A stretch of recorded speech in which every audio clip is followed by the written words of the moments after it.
The White House now poised for big foreign policy victory as it has secured enough votes today to assure the survival of the Iran nuclear deal.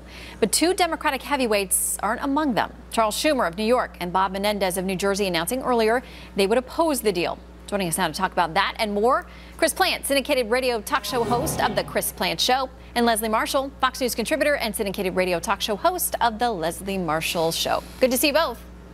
Hey, Shannon. Good morning.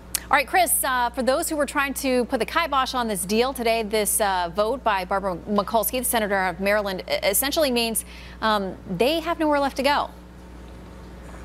Yeah, it looks like the veto cannot be overridden. It's a heck of a standard to use for passing a nuclear arms agreement.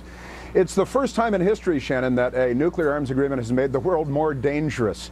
It's made the region more dangerous. There will be an arms race. Pakistan is already stepping up their production of nuclear weapons. Saudi Arabia wants to buy them. Israel is completely against this and knows that it's a disaster. It's the first nuclear arms agreement that guarantees that the other guys get nuclear weapons. The goal was to stop enrichment, to stop them from getting nuclear weapons. This guarantees that they get nuclear weapons on a timeline. All right, Leslie, should we even be talking about this in this context? Because a lot of people feel like you've lost sight of the overall conversation, that this should have been a treaty as addressed and handled by the Constitution, but knowing that the Senate could never get to enough votes to approve the deal that way, is this an end run around the Constitution in the first place? Well, no, I don't think that at all. And quite frankly, to Chris's point, this quite frankly delays what would have been inevitable in 60 to 90 days. So it protects not just our one of our #1 allies, Israel, but others in the region. And we have to look at the demographics of Iran. I mean, right now, 15% of the Iranian population is under 19 years of age. We are looking toward the future, a more moderate population of the people of Iran. We're also looking in the future for supreme leaders, even if they continue to elect supreme leaders, or more moderate faction of the population. I think this is the best deal that we can have now with Iran going forward for the international community, and I think it actually makes Israel and that region safer, because otherwise we would have maybe been having a different conversation in just a few months. All right, I know we could do a lot more on that, but I want to make sure we get to our second topic, a war of words heating up between Donald Trump and Jeb Bush, with the two GOP presidential candidates going after each other as Governor Bush takes issue with some of Donald Trump's more liberal views from the past. Trump just addressing it now on Geraldo's radio show. You know, Ronald Reagan changed his. He was a Democrat with a liberal bent, and he became a pretty conservative Republican. I memean, you know, it's one of those things. You do change, and everybody knows that, and I don't think that's an effective ad. All right, so these ads back and forth are a little bit crazy.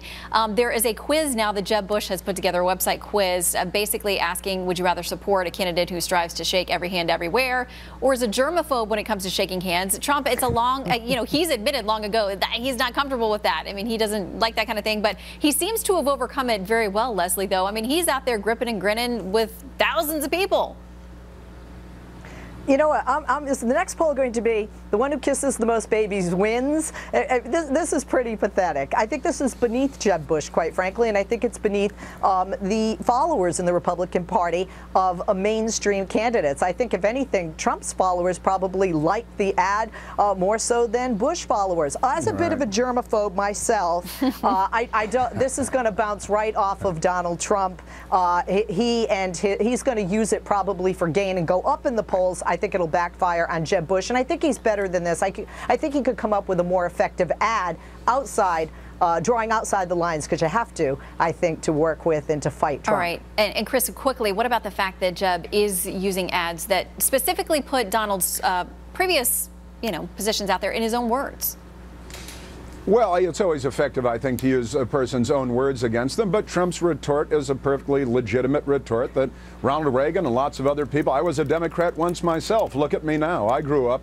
You know, it happens to people, and I don't think that Trump supporters are going to be bothered by this at all. You know, some might argue that Jeb Bush is a conservaphobe, that he's afraid of taking genuinely conservative positions.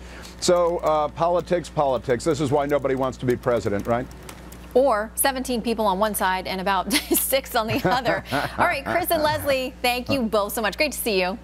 Thanks, Shannon. Nice to see you, Shannon. Thank you.